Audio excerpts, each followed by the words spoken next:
Oke, kembali lagi dengan Pak D. Sastro dan kebetulan tanggal 1 ini minggu pertama pada bulan April dan tepatan juga dengan awal dari kuartal kedua tahun 2024 di mana tadi barusan jam 9.21 satu jam yang lalu telah rilis sebuah news ISM Manufaktur PMI eh, dengan data yang positif untuk dolar, makanya tadi waktu data Milan ada sebuah gerakan, ada sebuah gerakan yang ini tadi jam 9 ada sebuah gerakan bullish yang sangat luar biasa dan situ secara tidak langsung menunjukkan memang yang menggerakkan sebuah harga adalah sebuah berita dan data-data ekonomi itu. Oke, coba kita lihat di kalender ekonomi. Tadi tanggal 1, eh, kita lihat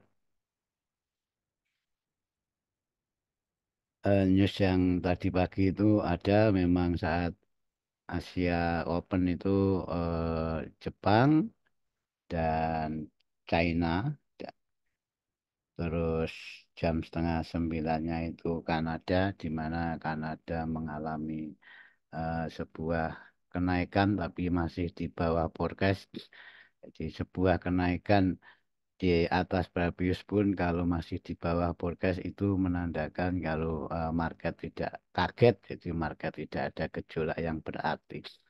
Di sini kita fokus ke DXY tadi, di mana data ISM PMI yang konsensus dan forecastnya 48,4, di mana data sebelumnya 47 dan aktualnya 50, di mana 50,3 ini di atas previous dan juga di atas konsensus dan forecast. Maka tidak heran kalau DXY mengalami penguatan untuk malam ini khususnya dimulai jam 9 dan data-data pendukung lainnya di mana data pendukungnya lainnya rata-rata juga mengalami sebuah kenaikan yang employment-nya ini employment juga mengalami sebuah kenaikan, ini juga mengalami sebuah kenaikan, new order-nya dan manufaktur price-nya, ISM manufaktur price-nya ini sebenarnya ini sangat penting. Selain yang ada tanda tebalnya ini sangat penting dan itu pun rilisnya di atas data sebelumnya dan di atas forecast. Oke ya, maka itu sudah baik mengatakan kalau dolar mengalami penguatan hari ini memang ada alasannya dari nilai data ISM manufaktur PMI yang mengalami sebuah kenaikan. Dan mohon dicatat untuk spendingnya, continue untuk belanja mengalami sebuah penurunan dari -0,2% ke -0,3%. Ini adalah berita baik sebenarnya. Ya, nanti untuk membahas ini kita lain waktu saja di saat kita sharing soal fundamental. Tuh. Terus sekarang eh, setelah kita mati itu berarti dolar sementara ini bullish dan kita pantau nanti di chartnya. Tugas kita adalah memantau news berikutnya. News berikutnya berarti besok Selasa yang khususnya berhubungan dengan dolar atau DXY itu sendiri. Di mana ini kawan-kawan dan eh, PMI tadi itu sebenarnya bukan market mover. Jadi bukan market mover, jadi tapi dikarenakan eh, antara bank sentral Fed itu dengan data-datanya yang masih ada kesimpang siuran, makanya apapun jenis datanya yang berhubungan DXY dalam waktu dekat ini masih dipantau untuk memperkuat endingnya nanti Jumat minggu pertama ada NFP. Besok kawan-kawan ini ada job opening, jadi ini yang menjadi market mover sebenarnya, ini market mover yang sebenarnya kawan-kawan. Jadi nanti besok itu kita pantau ini dan di sini konsensus dan forecastnya eh, mengatakan kalau akan ada sebuah penurunan di DXY itu sendiri, di mana besok kita pantau aktual rilisnya, tetap kita pantau aktual rilisnya. Di saat aktual rilisnya nanti di atas previous, otomatis akan membuat DXY itu bullish, dan sebaliknya bila mana aktual rilisnya itu mengalami penurunan dari previousnya, apalagi lebih rendah dari nilai sebelumnya dan lebih rendah dari nilai konsensusnya, itu otomatis akan membuat DXY itu bearish atau melemah. Maka di sini akan menjadi acuan NFP pada Jumatnya. Ini nanti potensinya kalau ini up nanti NFP up dan ini down potensi NFP juga down dan itu belum tentu juga benar adanya, makanya semua itu tinggal data. Jadi apapun konsensus dan forecastnya tetap kita berpegang pada aktual rilis yang akan datang. Jadi saya ulangi lagi, di sini besok market mover dan mungkin ada volatilitas yang agak lumayan, ya khususnya di semua all USD dan gold, di mana nanti kita pantau sama-sama.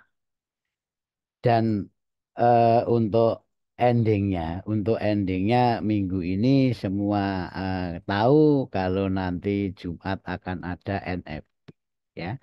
Ini Jumat akan ada NFP yang serilis 1 bulan sekali pada Jumat pertama.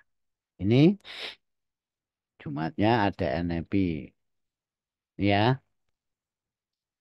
Dan ini nanti tinggal tinggal kita untuk membicarakan NLP tetap tunggu data job opening tadi. Di mana sebelum NLP sudah menjadi biasa akan ada EDP dan ini data rutin, ini dia inisial jobless claim yang setiap Kamis, dan ini sebenarnya juga bukan merupakan market mover, hanya menggerakkan harga itu sesaat. Ingat, perlu saya tegaskan ini untuk ADP. Untuk ADP ini sebenarnya data awal, jadi tidak ada hubungannya dengan NFP.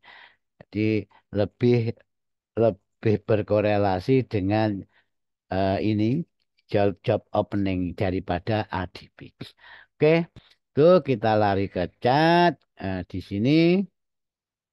Jadi dengan adanya ISM manufaktur PMI menggerakkan DXY dengan bullishnya, dan besok akan ada JOLT job opening tadi.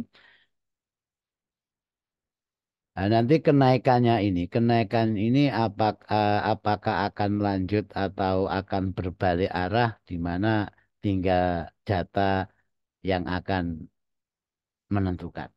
Jadi besok di saat rilis data kita tolong dipantau, ya, tolong dipantau sekitaran jam 9 sama dengan tadi saat US Open, job opening tadi.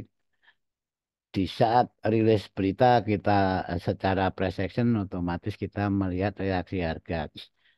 Dari sebuah proyeksi, kita sudah proyeksikan kemarin di saat nanti ISM PMI mengalami kenaikan, harga akan potensi ke ini support asisten weekly, dan ini mungkin sudah tercapai.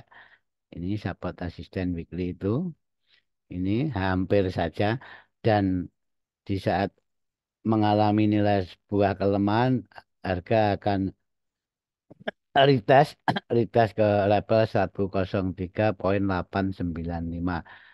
Demikian juga nanti di saat nanti close market, jadi close market dalam arti tertentu besok jam 8 bila mana candle daily. candle daily itu masih di atas, bertahan di atas ini, kemungkinan DXY masih meneruskan perjalanan ke sono. Sono dalam konteks sembari menunggu data chart opening tadi.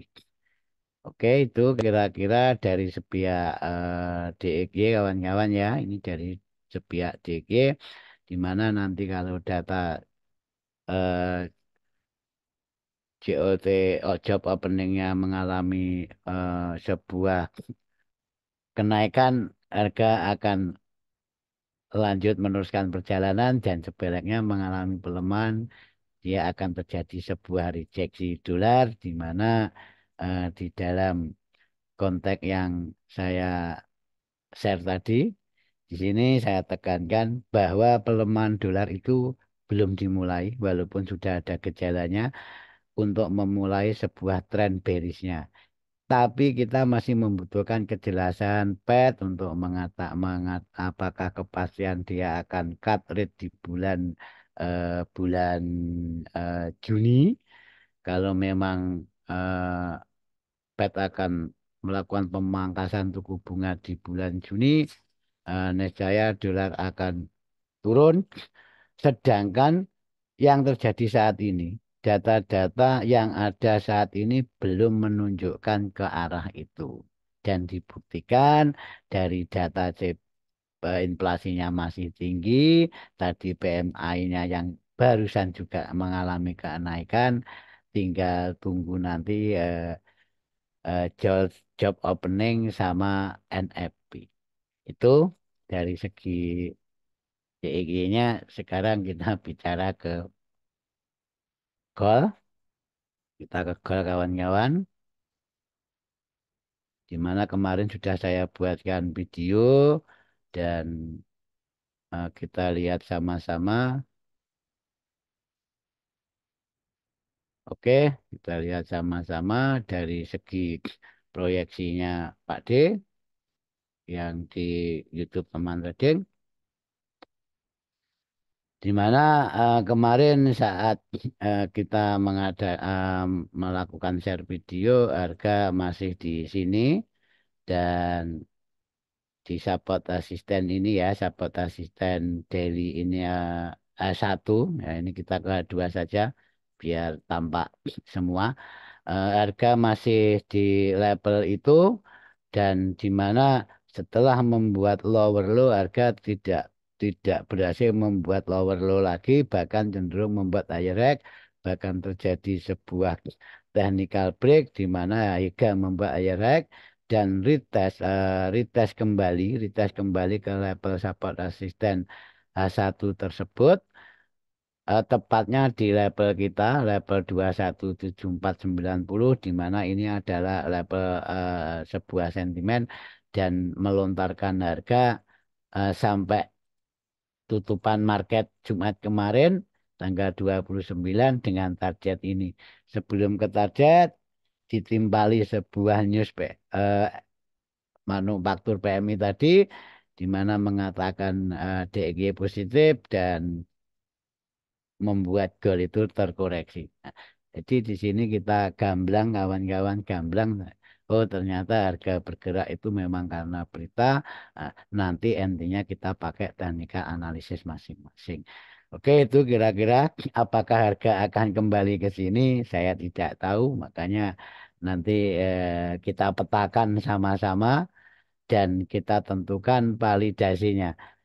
Invalidasinya kalau goal itu sudah tidak akan naik, bakat potensi reversal itu di mana eh, tetap kita berpegangan pada data. Di saat data-data yang high impact sebagai market mover mengatakan kalau memang dolar masih mengalami kenaikan, niscaya goal itu akan reversal. Dan sebaliknya, di saat data-data dolar eh, mengalami sebuah penurunan, niscaya akan membuat goal itu ke target support resistance weekly, di mana levelnya 22.800.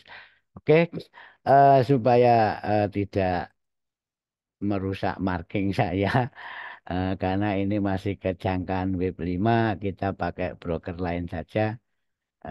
kita pakai Owanda, kita tentukan mau kemana goal dan tadi secara teknikal analisis dengan adanya berita tadi apakah goal itu memang rejeksinya itu di level-level teknikal. Oke, sekarang eh, coba kita akan pastikan tadi ada rejeksi di sini dikarenakan kiri memang tidak ada sejarah kita melakukan sebuah penarikan untuk jangkaannya sebuah market di mana apakah memang level-level Pibu ajasnya Pak D ini dapat merespon harga untuk dalam konteks tertentu apakah memang tepat menjadi sebuah level rejeksinya dan eh, ini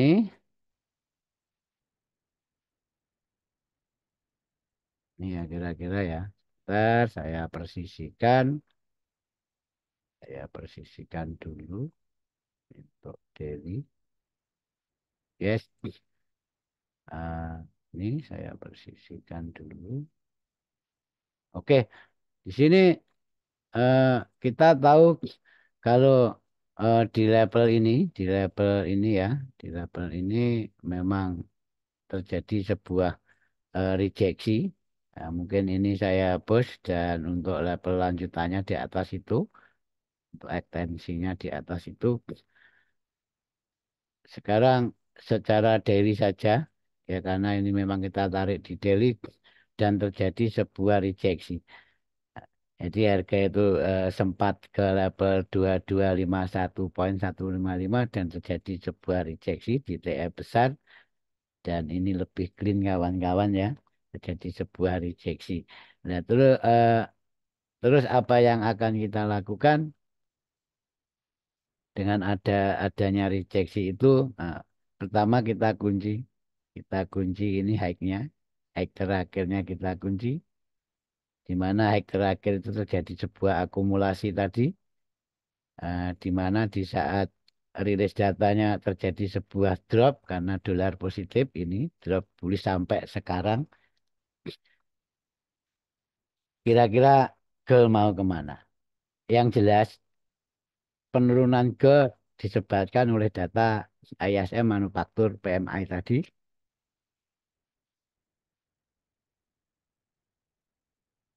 Terus pertanyaan kita adalah kemana target memang gold itu mau turun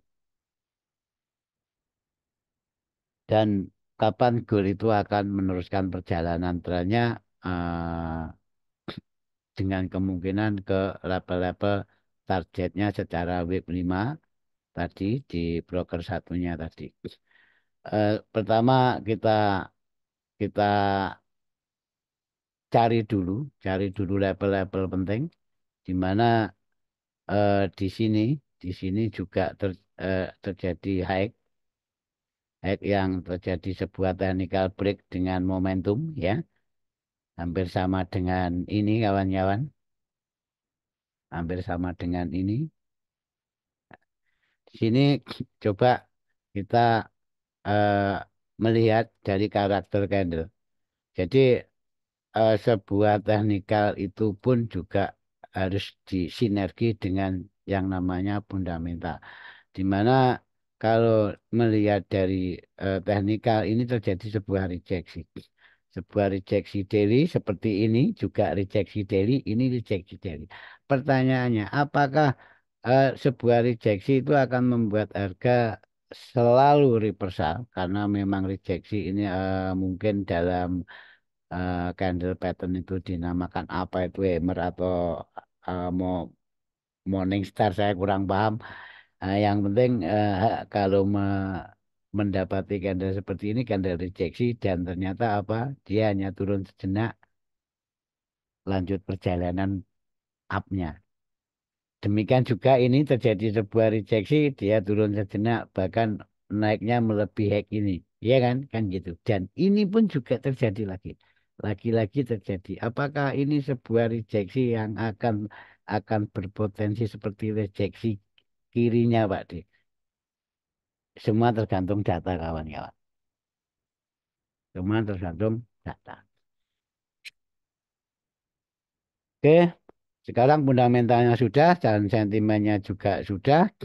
Eh, Sekarang waktunya kita bicara secara teknikalnya, di mana kita akan mencari opportunity untuk entry-nya secara teknikal. Pertama-tama kita melihat apa itu volumenya kawan-kawan ya. Ini volumenya ini sudah saya tandai.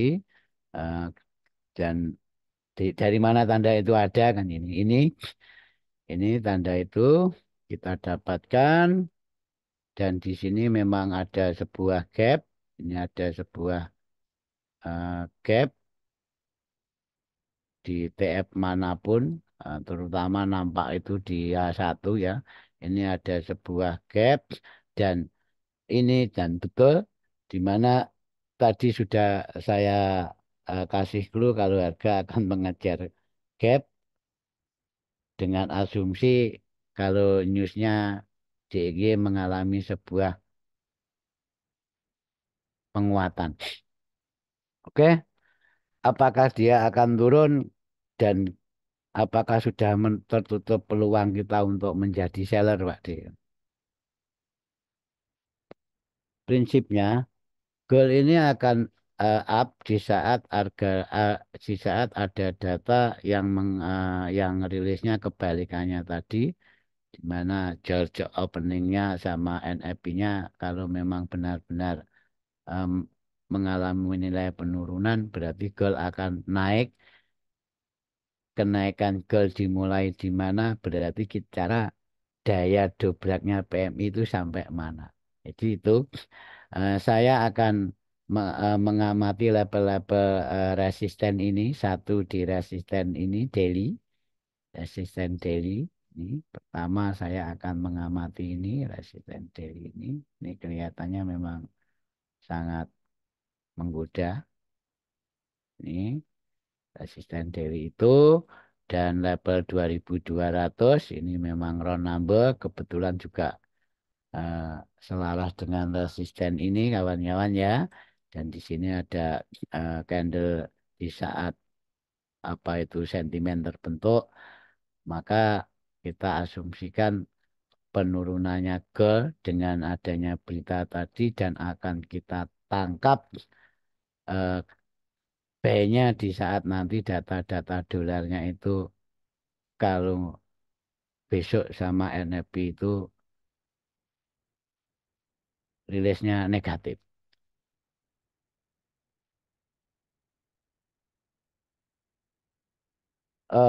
Mungkin sekilas kita akan bahas secara price action ya. Secara price action ini ke gap dulu. Secara PA di mana ini ada sebuah break retrace dan ini sudah terjadi sebuah break atau dianggap dan potensi harga memang opportunity turunnya masih ada, tapi ingat kawan-kawan ya, karena memang ini di gap likuiditas, jadi karakter saat harga di gap itu menutup atau rejeksi itu tidak ada yang tahu. Jadi kita asumsikan saja, kita mencari level-level di mana menjadi level untuk mencari opportunity sell lagi dan atau menjadi level invalidasinya. Oke, kita akan monitor ini kawan-kawan. Kita cropping apa itu beserta ekstrimnya, serta ekstrimnya. Kita akan pantau harga di situ. Yes, kita akan pantau data harga itu di situ. Karena memang harga ini masih main-main di gap. Dan ini secara otomatis ini adalah sebuah low yang terjadi sebuah technical break kawan-kawan ya. Yang ini mungkin tak hapus saja. Ini low menjadi technical break. Saya akan mantau dua level itu dengan jangkaan pertama tetap di level-level technical break kirinya.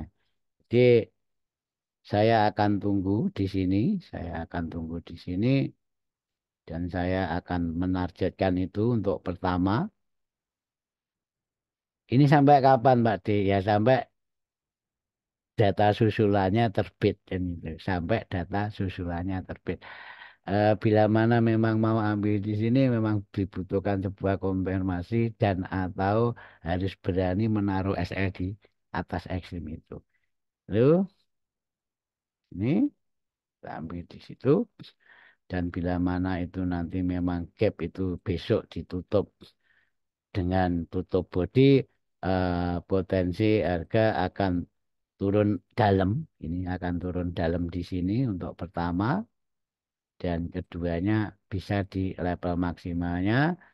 Level maksimalnya adalah level di 2200.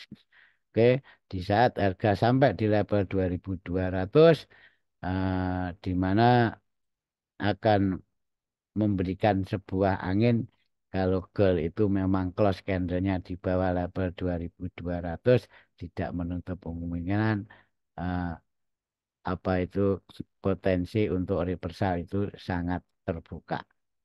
Ini ya kawan-kawan, di potensi reversal mungkin akan terbuka di saat level itu sudah di broken.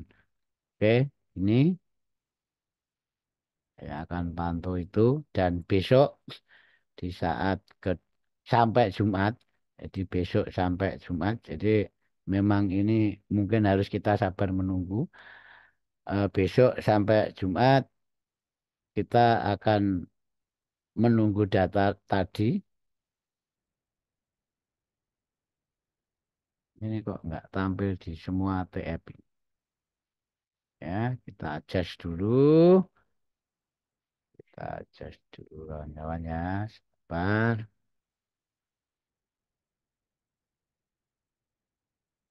Yes. Oke. Dan kita ke TF yang agak sedang saja. Oke. Sini. Dan ingat, di saat di video selanjutnya, kemarin yang membahas Elliott Wave-nya itu juga tetap kita pakai acuan. Eh, Sekarang ini garis putus-putus ini adalah level koreksi, di mana level koreksi terakhirnya gold itu di 2200. Jadi nanti bila mana memang data itu nanti mendukung, nah dalam arti tertentu, job opening dan MACD itu memang betul-betul sesuai forecast. Ini betul-betul sesuai forecast, akan mengalami sebuah penurunan. Berarti gold itu naik, berarti kita itu eh, set- ini kita nggak usah bicara levelnya, kita bicaranya apa? Bicaranya di saat data news itu rilis, harga itu sampai di mana. Itu ya kawan-kawan ya. Jadi saya pantau level ini untuk ke target wave 5-nya. Ini juga demikian juga di saat rilis data, kita nggak tahu di saat rilis data itu harga sampai di mana, kita nggak tahu.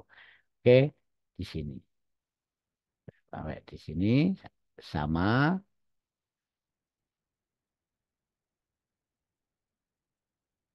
ini aja ya. Ini sama ke sana, dan bila mana nanti harganya berbalik dan level ini di broken sampai atas, ini di broken, membuat egg baru, dan level support resisten ini tadi ya yang memang menjadi rejeksi daily-nya itu, kita akan mencari bisnis itu untuk entry back. Eh, itu kira-kira dari Pak D.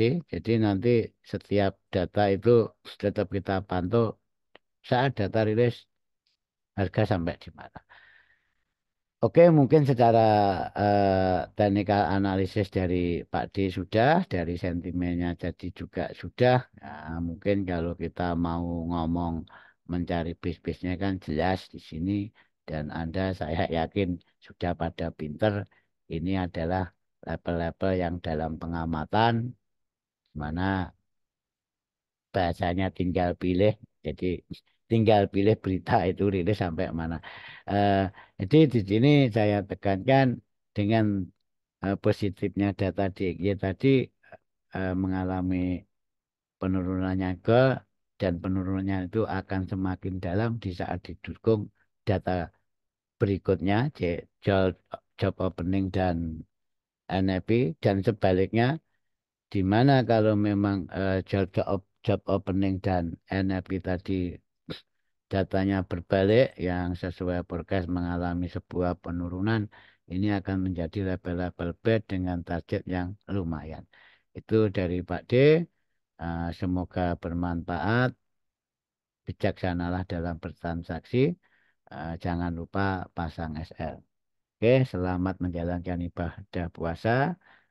Salam untuk keluarga. Wassalamualaikum warahmatullahi wabarakatuh.